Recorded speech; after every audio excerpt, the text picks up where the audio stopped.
আদি পুস্তক 25 অধ্যায়। অব্রাহামের আরও বিবাহ ও মৃত্যু। আর অব্রাহাম কটুরা নাম্নী আর এক স্ত্রীকে বিবাহ করেন। তিনি তাহার জন্য সিমরন, যকশন, মদান, মিদিয়ন, জিসবক ও সুহ এই সকলকে প্রসব করিলেন। যকশন হইতে শিবা ও দদান জন্মে। অসুরীয়, লটুসীয় ও লিউম্মীয় লোকেরা দদানের সন্তান, এবং মিদিয়নের সন্তান ওইফা, এফর, হনক, অবিদ ও ইলদায়া এই সকল কটুরার সন্তান। আর অব্রাহাম ইসাককে আপনার সর্বস্ব দিলেন। কিন্তু আপন উপপত্নীদের সন্তানদিগকে অব্রাহাম ভিন্ন ভিন্ন দান দিয়া তাহাদের জীবদ্দশাতেই আপন পুত্র ইসাকের নিকট হইতে তাহাদিগকে পূর্ব দিকে, পূর্ব দেশে প্রেরণ করিলেন। অব্রাহামের জীবনকাল 175 বৎসর। তিনি এত বৎসর জীবিত ছিলেন। পরে অব্রাহাম বৃদ্ধ ও পূর্ণায়ু হইয়া শুভ বৃদ্ধাবস্থায় প্রাণ ত্যাগ করিয়া আপন লোকদের নিকটে সংগৃহীত হইলেন। আর তাহার পুত্র ইসাক ও ইসমাইল মমরির সম্মুখে হেতীয় শহরের পুত্র ইফ্রনের ক্ষেত্রস্থিত মকপেলা গুহাতে তাহার কবর দিলেন। অব্রাহাম হেতের সন্তানদের কাছে সেই ক্ষেত্র ক্রয় করিয়াছিলেন। সেই স্থানে অব্রাহামের ও তাহার স্ত্রী সারার কবর দেওয়া হয়। অব্রাহামের মৃত্যু হইলে পর ঈশ্বর তাহার পুত্র ইসাককে আশীর্বাদ করিলেন, এবং ইসাক বেরলহয় রইর নিকটে বসতি করিলেন। অব্রাহামের পুত্র ইসমাইলের বংশবৃত্তান্ত এই। সারার দাসী মিশ্রিয়া হাগার অব্রাহামের জন্য তাহাকে প্রসব করিয়াছিল। আপন আপন নাম ও গোষ্ঠী অনুসারে ইসমাইলের সন্তানদের নাম এই। ইসমাইলের জ্যেষ্ঠ পুত্র নবায়ত, পরে কেদর, অদবেল, মিবসম, মিশম, দুমা, মসা, হদদ, তেমা, জিটুর, নাফিস ও কেদমা এই সকল ইসমাইলের সন্তান, এবং তাহাদের গ্রাম ও তাম্বুপল্লী অনুসারে তাহাদের এই এই নাম। তাহারা আপন আপন জাতি অনুসারে 12 জন অধ্যক্ষ ছিলেন। ইসমাইলের জীবনকাল 137 বৎসর ছিল। পরে তিনি প্রাণত্যাগ করিয়া আপন লোকদের নিকটে সংগৃহীত হইলেন। আর তাহার সন্তানগণ হবিলা অবধি অসুরিয়ার দিকে মিশরের সম্মুখস্থ সুর পর্যন্ত বসতি করিল। তিনি তাহার সকল ভ্রাতার সম্মুখে বসতি স্থান পাইলেন। ইসাকের বৃত্তান্ত। অব্রাহামের পুত্র ইসাকের বংশবৃত্তান্ত এই। অব্রাহাম ইসাকের জন্ম দিয়াছিলেন। 40 বৎসর বয়সে ইসাক অরামীয় বথুয়েলের কন্যা, অরামীয় লাবনের ভগিনী রিবিকাকে পদ্দন অরাম হইতে আনাইয়া বিবাহ করেন। ইসাকের স্ত্রী বন্ধা হওয়াতে তিনি তাহার নিমিত্তে সদাপ্রভুর কাছে প্রার্থনা করিলেন। তাহাতে সদাপ্রভু তাহার প্রার্থনা শুনিলেন। তাহার স্ত্রী রিবিকা গর্ভবতী হইলেন। পরে তাহার গর্ভ মধ্যে শিশুরা জড়াজড়ি করিল। তাহাতে তিনি কহিলেন, যদি এরূপ হয় তবে আমি কেন বাঁচিয়া আছি? আর তিনি সদাপ্রভুর কাছে জিজ্ঞাসা করিতে গেলেন। তখন সদাপ্রভু তাহাকে কহিলেন, তোমার জঠরে 2 জাতি আছে, ও তোমার উদর হইতে 2 বংশ বিভিন্ন হইবে। এক বংশ অন্য বংশ অপেক্ষা বলবান হইবে, ও জ্যেষ্ঠ কনিষ্ঠের দাস হইবে। পরে প্রসবকাল সম্পূর্ণ হইল, আর দেখো, তাহার গর্ভে যমজ পুত্র। যে প্রথমে ভূমিষ্ঠ হইল সে রক্তবর্ণ, এবং তাহার সর্বাঙ্গ লোমশ বস্ত্রের সদৃশ ছিল। তাহার নাম এসৌ, লোমশ রাখা গেল। পরে তাহার ভ্রাতা ভূমিষ্ঠ হইল। তাহার হস্ত এসৌর পাদমূল ধরিয়াছিল, আর তাহার নাম যাকব পাদগ্রাহী হইল। ইসাকের 60 বৎসর বয়সে এই যমজ পুত্র হইল। পরে সেই বালকেরা বড় হইলে এসৌ নিপুণ শিকারী ও প্রান্তর বিহারী হইলেন। কিন্তু যাকব শান্ত ছিলেন, তিনি তাম্বুতে বাস করিতেন। ইসাক এসৌকে ভালোবাসিতেন, কেননা তাহার মুখে মৃগমাংস ভালো লাগিত। কিন্তু রিবিকা যাকবকে ভালোবাসিতেন।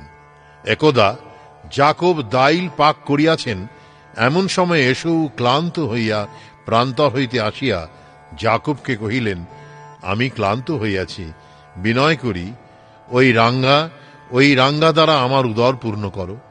এই জন্য তাহার নাম ইদম, রাঙ্গা খ্যাত হইল। তখন যাকব কহিলেন, অদ্য তোমার জ্যেষ্ঠাধিকার আমার কাছে বিক্রয় করো। এসেও বলিলেন, দেখো আমি মৃতপ্রায়, জ্যেষ্ঠাধিকারে আমার কি লাভ? যাকব কহিলেন, তুমি অদ্য আমার কাছে দিব্য করো। তাহাতে তিনি তাহার কাছে দিব্য করিলেন। এইরূপে তিনি আপন জ্যেষ্ঠাধিকার যাকবের কাছে বিক্রয় করিলেন। আর যাকব এসৌকে রুটি ও মসুরের রান্ধা দাইল দিলেন, এবং তিনি ভোজন পান করিলেন। পরে উঠিয়া চলিয়া গেলেন। এইরূপে এসৌ আপন জ্যেষ্ঠাধিকার তুচ্ছ করিলেন।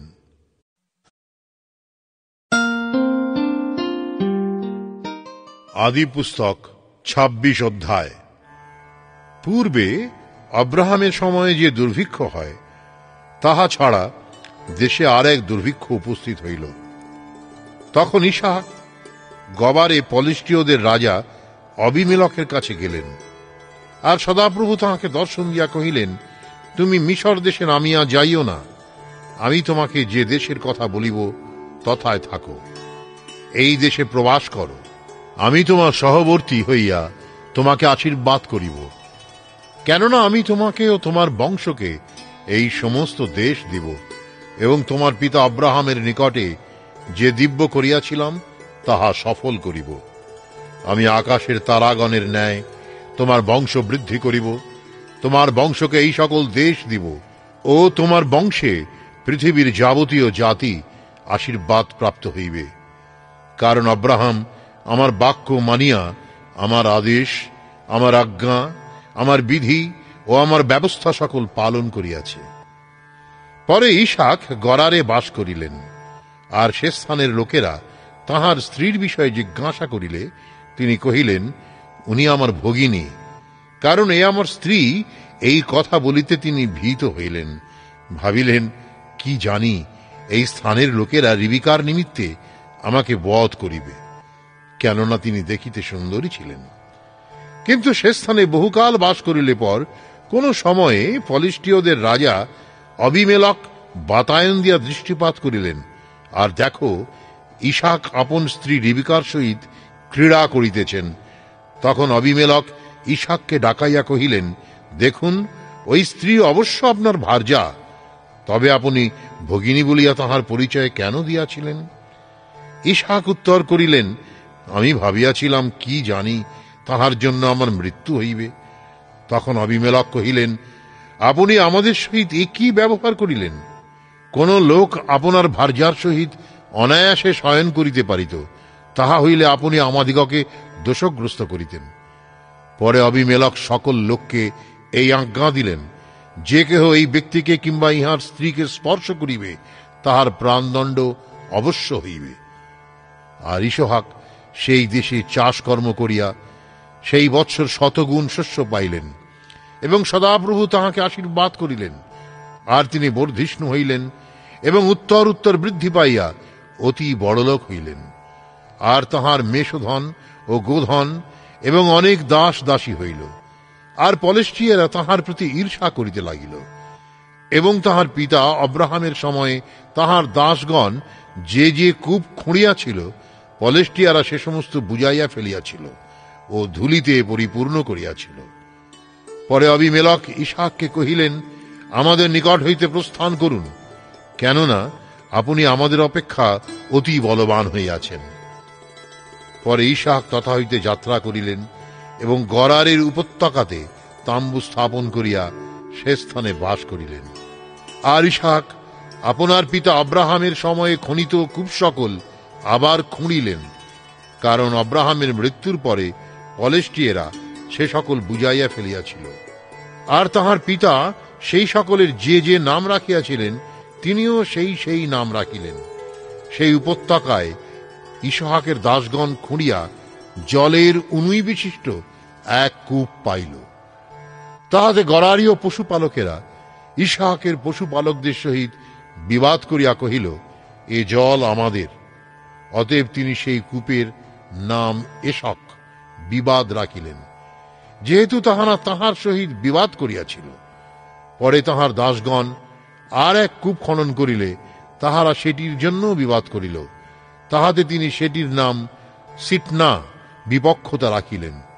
তিনি তথা হইতে প্রস্থান করিয়া অন্য এক কূপ খনন করিলেন, সেটির নিমিত্ত তাহারা বিবাদ করিল না, তাই তিনি সেটির নাম রহবত প্রশস্ত স্থান রাখিয়া কহিলেন, এখন সদাপ্রভু আমাদিগকে প্রশস্ত স্থান দিলেন, আমরা দেশে ফলবন্ত হইব। পরে তিনি তথা হইতে বেরশেবাতে উঠিয়া গেলেন।